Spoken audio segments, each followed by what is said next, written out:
The Alan Austin Show proudly welcomes Darnell McDonald to the program. Darnell is a 7-year vet of Major League Baseball, played for the Reds, the Orioles, the Yankees, and then primarily with the Red Sox, and his final year with the Cubs, where he later became a coach and was presented with a 2016 World Series ring. Am I correct, sir? That is correct, Alan. Thank you for having me, baby. Good to see you. Of course. Looking forward to this game. Yes, and of course, we'll jump right into the game before anything else. The game is called Know Your Teammates.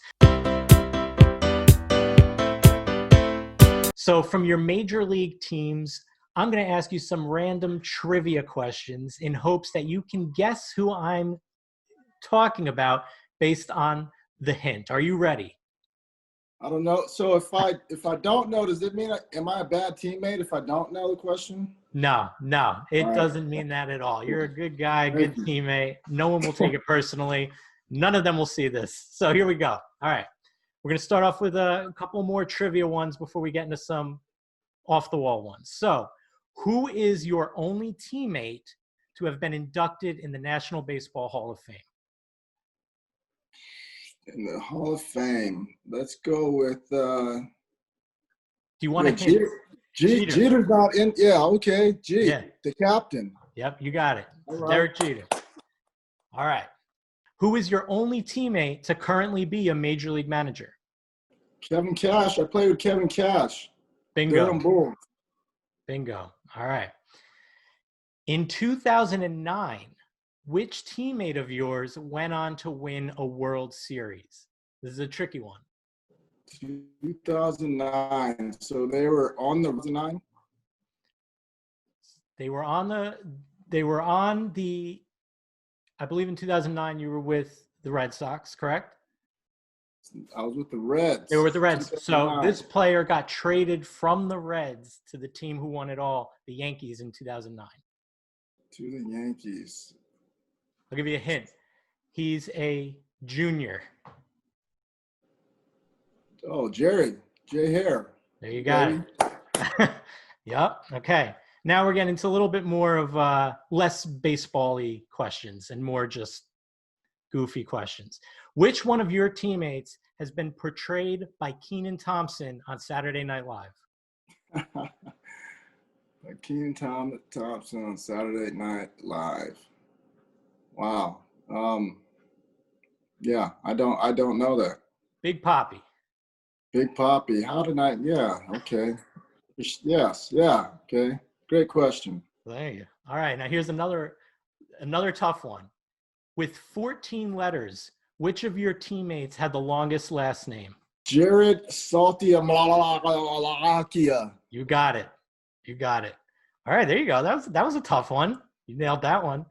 Now here's one that's completely out of left field. Let me tell you one thing. The only reason I just remember, I mean, his name was so big that they had to put an arch on the name so it fit on the jersey. Yes. I remember that. Okay, next up. This is a wacky one. Which one of your teammates' names sounds like a small body of water? Small body of water. So I didn't play with Jason Bay. It's a good guess. So it's not Jason Bay. Let's see. Hang on 1 second. Let me see what we got. See what we come up with. Man, I don't know. Junior Lake. Oh man, yes. How could I forget Junior Lake? That's a tough one. Yeah, it is. Yep, Junior Lake. That baby. All righty. Now this one's an easy one. Which teammate of yours did you enjoy playing with the most? That's a tough question because I had a lot of really, really good teammates. So, man, I'd have to say Mike Cameron, Killer Cam. That's awesome. Being a Detroit Tigers fan, I am so excited to see how Daz works out in the big leagues. Yeah, man. Shout out to Daz. Got his first big league hit. I know he's been grinding, so I look forward to watching him as well. It gives me a reason to watch the Tigers. There you go. Hey, any reason. As a Tiger fan, I'll take it. Last question for Know Your Teammates. Who in this current interview hit their first major league home run off Clayton Kershaw? So the answer is either you or me. That would have to be this guy by the name of Darnell McDonald. Very good. All right. So there you go. Know your teammates. You did all right. You did all right. Alan, I'm sweating, man. I'm sweating. That was tough, man. I was nervous, and you had some great questions. Thank you. Thank you. All right. So we're opening the floor up now. Darnell, the game, you are now retired. What are you up to? What is life after baseball like for Darnell McDonald at the moment? Life for Darnell McDonald. I'm quarantining. I'm quarantining, and I'm learning new skills. I'm learning new skills like digital media, the virtual world, Zoom calls, all these things. I spent most of my life focusing on trying to hit a slider, but on a serious note, I'm doing the same thing as far as coaching, man. I really passionate about mental skills. I know that mental skills is, that's the separator for not only sports, but everything that we do in life. The older that I got and the further along that I got in my career, I started to understand how important these mental skills are. And I really wish that I would have started practicing these mental skills a lot earlier. The earlier the better. So I'm, helping guys with the mental game, mastering themselves, right? I think we spend so much time as athletes focusing on our opponent, right? We get the scouting reports, who we're playing this week, who's on the mound, all these scouting reports, but we really don't tap into or understand that our toughest opponent is ourselves. And so when we learn to master ourselves, we basically unlock our peak performance. Wow, no one ever thinks about that kind of stuff. No, so imagine this, Alan. So it doesn't matter what you're doing, right? It doesn't matter what you're doing. You're going to do it better when you're in the present moment. And so it's pretty much like being in the zone, right? I don't know. You've probably done a presentation or something, when you're in school, and there's probably a time where that presentation, everything was just flowing just right. Mm-hmm. Similar to what they call, being in the zone. See a basketball player, probably Derek Jeter, when he won that MVP, you'd say he was in the zone.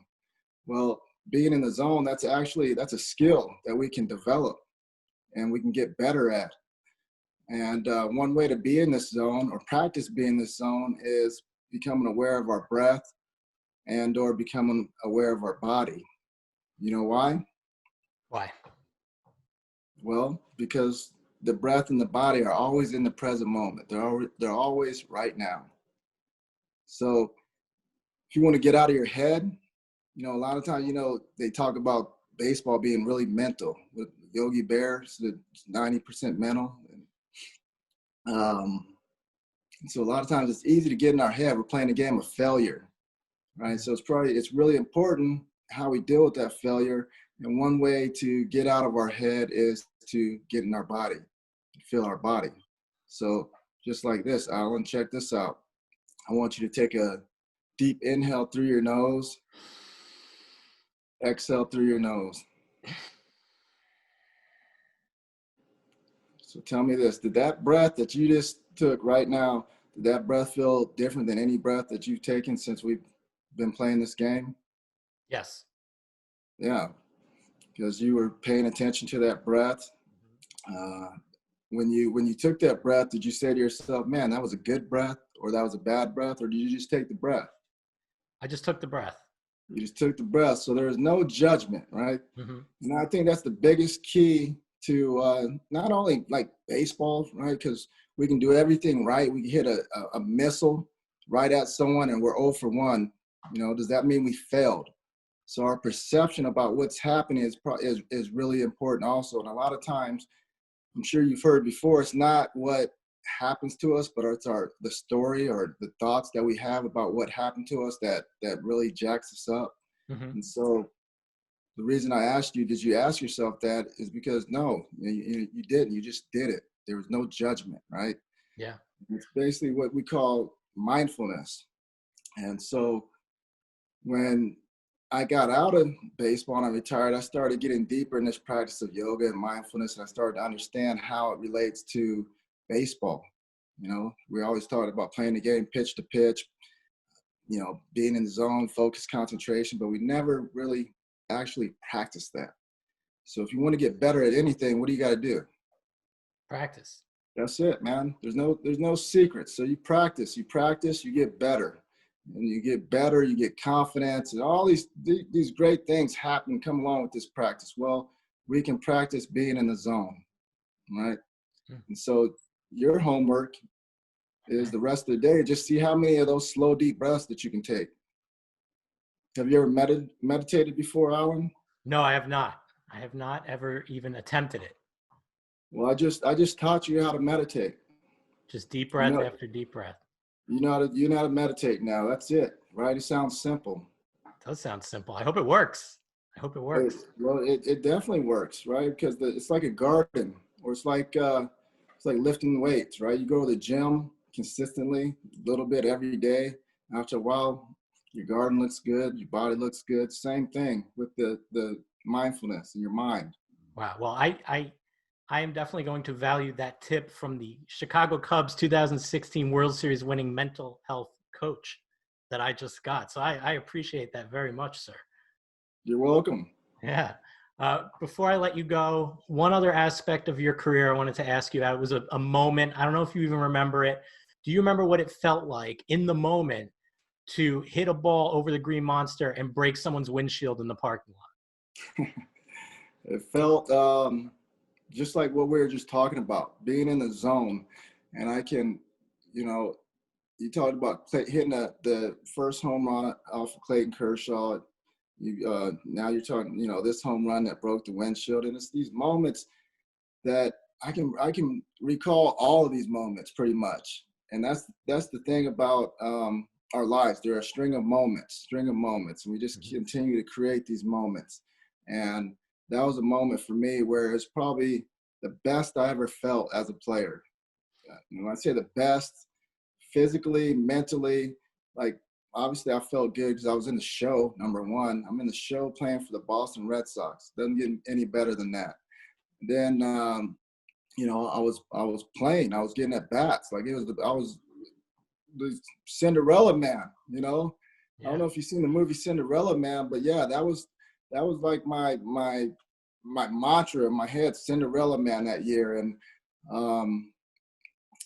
that home run was like I was just in the zone. I was floating. The ball, everything was moving in slow motion. And if I could bottle that feeling of that swing and the feeling that I had, man, I might still be playing right now. Or you'd be selling bottles of that feeling for a lot of money on the internet right now. Well, that's what I just sold you. Wow, right? Look at that. That's what I just sold you. That is a superpower. That is your superpower. So think about it like this. You said, yeah, when I paid attention to that breath, it felt different than any breath that I've taken since we've been on this call, right? So imagine if you could focus, if you're playing baseball and you could focus on the baseball like you focused on that breath. Do you think that would help you? Absolutely. You're damn right, Alan. So I'm going to do that with every little aspect of my life now. Everything. Doesn't matter. You can do anything mindfully. And just like anything, just like we practice throwing the ball down and away, swinging a bat, well, we can develop this skill of being present, being in the moment, and what I call a superpower. And, you know, definitely, I just believe it's the greatest gift that you can give anyone, including ourselves, right? Being present, being in the moment. That's where life is happening, in the moment. Well, I appreciate that gift. And who knew when I got on this call to interview you, I would get such an eye-opening experience, something that I don't consider or I take for granted every day. And that's my breath. So crazy. Well, thank you for having me, Alan. And No, I hope that you continue to practice that breath and that meditation. I know a lot of people say, man, I can't meditate on all this and that. Well, if you take any conscious breath that you take, that is a meditation. And then you just see how many times you can do that, right? mm-hmm. And that's your practice. And you just keep practicing that. And guess what? You already told me that to get better at anything, all you got to do is practice. So there you go, man. I appreciate You it. yourself. Before you go, please let everyone know where they can find you on social media. Man, they can find me at Darnell McDonald _. You can check me out at, we're doing a lot of this practice at SVA Sport, which is basically like health and wellness, man. Really want to share the gift of being present, being in the moment, and with this meditation. And then SVA Baseball. So the same thing. It's the same thing, but then we focus on how we can utilize these tools in the game of baseball. Awesome. Awesome. So check it out. So then when you are doing your thing, right, and you have this big show, we'll have SVA announcer or whatever it is, because you're going to be doing that same thing when you're doing that show. You're going to be so locked in and present, because you're going to be, focused on, dialed in on your breath, that will create that aspect for you, man. So keep up the good work. I look forward to following your journey, and we'll do it again. And I'll have these questions for you next time. Oh, all right. I appreciate that. Darnell, thank you so much for being on, and it was really a pleasure. Yeah, man. Have a great day. It's good talking to you. You too.